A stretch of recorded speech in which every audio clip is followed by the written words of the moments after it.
perlu bapak-bapak ibu-ibu sekalian ketahui bahwa Kesultanan Pasir bukan saja di Kabupaten Pasir, tetapi terdiri dari Kabupaten Pasir, PPU, Penajam Pasir Utara, Balikpapan, dan Pasir Pemukiman Kota Baru. Itulah wilayah Kesultanan Pasir waktu itu sebagai bukti sejarah, sebagai kekuasaan kerajaan Kesultanan Pasir.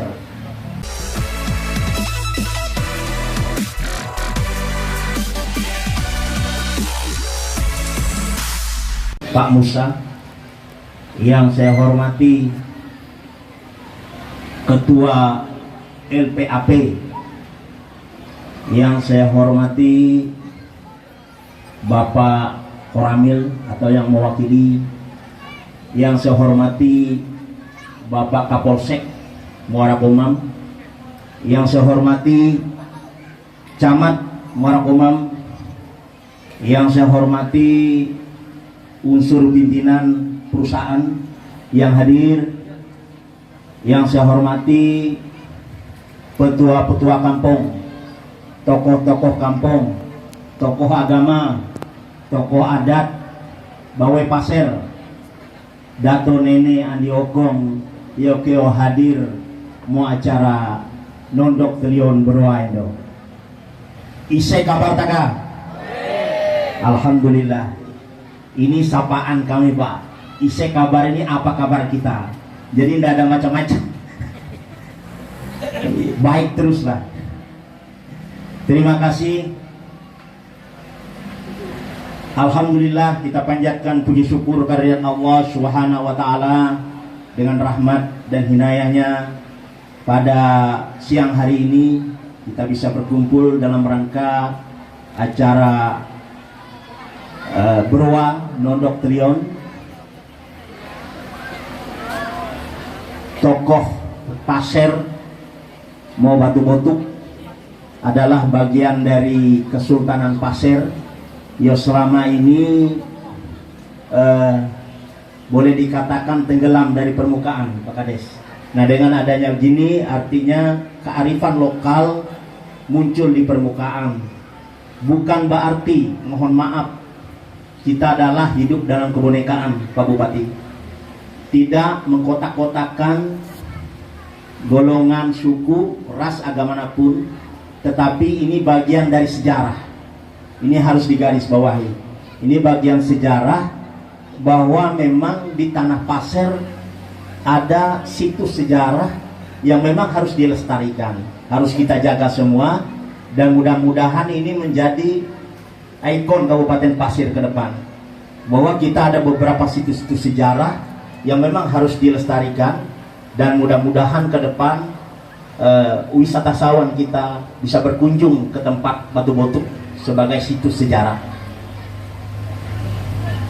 Tadi sudah jelas disampaikan oleh Ketua Lembaga Adat Pasir, Pak Jayu, tentang sejarah di sana untuk berjuang, karena itu kearifan lokal dan dimanahkan undang-undang. Gak boleh dibuang karena situsnya masih ada, bukan mengarang-arang. Contohnya ada kerajaan di Pasir Blengkong, Istana Kesultanan Pasir itu. Nah, mudah-mudahan situs-situs sejarah yang ada ini bukan berarti menimbulkan, mengkotak-kotakkan etnis yang ada di Kabupaten Pasir, tetapi ini adalah murni mengangkat sejarah kearifan lokal itu sendiri. Biar nanti manakala IKN itu jadi, kami tidak tergerus oleh zaman, peradaban kami ada. Nah, peradaban kami dipelihara dengan baik. Nah, mudah-mudahan juga saya memohon kepada seluruh masyarakat Pasir, khususnya suku Pasir, mari kita bersama-sama bergotong royong merawat situs-situs yang ada di Kabupaten Pasir pada khususnya, dan pada umumnya yang ada di luar-luar di Kabupaten Pasir ada. Kebetulan ada di PPU juga kemarin dilaksanakan haul bersama ya. Di sana ada tokoh pahlawan kita. Mudah-mudahan Pasir ada tokoh pahlawan nanti yang dimasukkan oleh tim kemarin.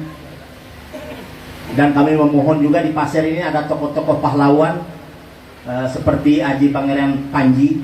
Beliau adalah pejuang kami melawan Belanda habis-habisan. Syukurnya perlu diketahui, Kesultanan Pasir ini tidak cacat sejarah. Sultan Pasir dan beberapa kerabat kesultanan waktu itu melawan habis Belanda dan menolak keberadaan Belanda. Ini perlu harus digarisbawahi. Kami tidak cacat sejarah. Dan itu terbukti kami diporak-poranda oleh penjajah dan diungsikan kemana-mana. Ini biar masyarakat Pasir tahu bahwa kita benar-benar berjuang untuk membela kemerdekaan Republik Indonesia. Mungkin itu yang dapat saya sampaikan. Jone-jone tanamea, tahun mone takamang kurukunua. Tak ada gating yang tartak, tak ada lautan yang tak bergelombang. Kalau gak tartak bukannya gading, kalau tak bergelombang bukannya lautan. Begitu juga pribadi saya, mohon maaf bila ada hilaf dan salah. Wabillahi taufiq wa hidayah. Assalamualaikum warahmatullahi wabarakatuh. Tadi sudah jelas disampaikan oleh Ketua Lembaga Adat Pasir, Pak Jayu, tentang sejarah keberadaan di Batu Botuk. Saya tidak perlu berbicara tentang sejarah, tetapi saya justru mengingatkan kepada kita semua bahwa Kesultanan Pasir itu terlahir dari kebinekaan. Ini harus digarisbawahi. Kesultanan itu terlahir dari kebinekaan. Karena raja pertama kami Putri Petung dipersunting dari Syekh Abu Mansur Indrajaya Kusuma. Tepatnya beliau adalah dari Demak, keturunan ada Arab dan Jawanya. Di sini sudah membuktikan bahwa Kesultanan Pasir itu terlahir dari kebinekaan. Jadi tidak pantas dan kurang elok kami mengkotak-kotakan suku, ras, agama manapun dengan kehadiran Kesultanan Pasir.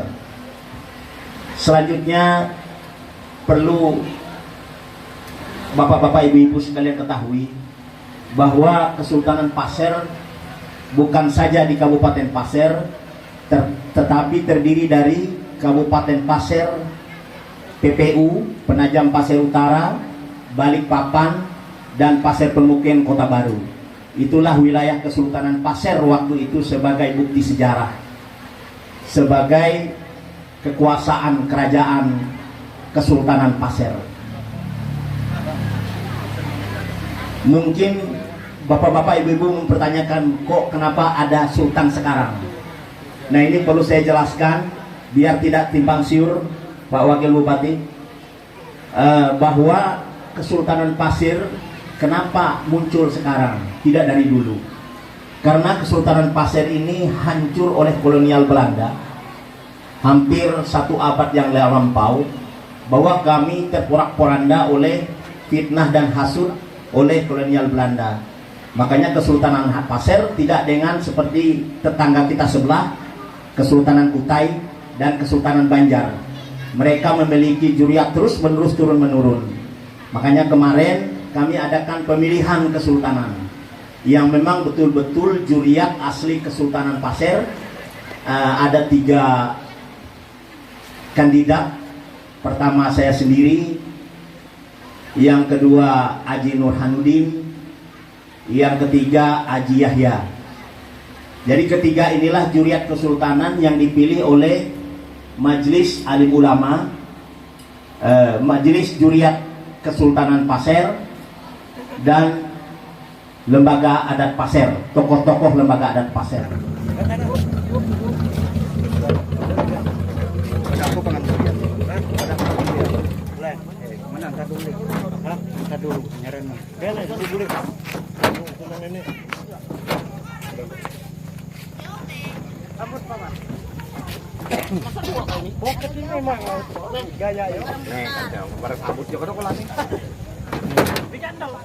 Wah, ya ini prosesi pengangkatan.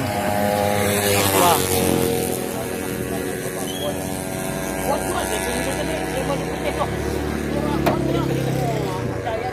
Oke, pemirsa Eko Sembarang, kita lihat pengangkatan.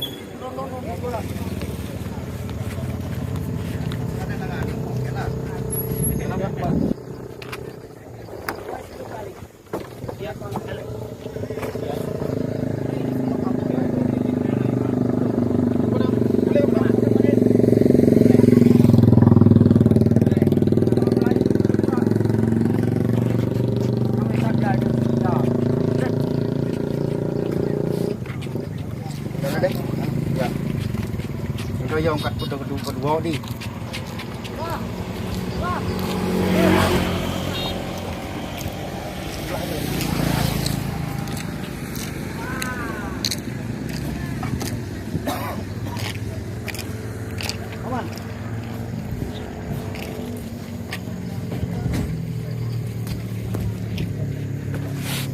Siapa itu, Mas?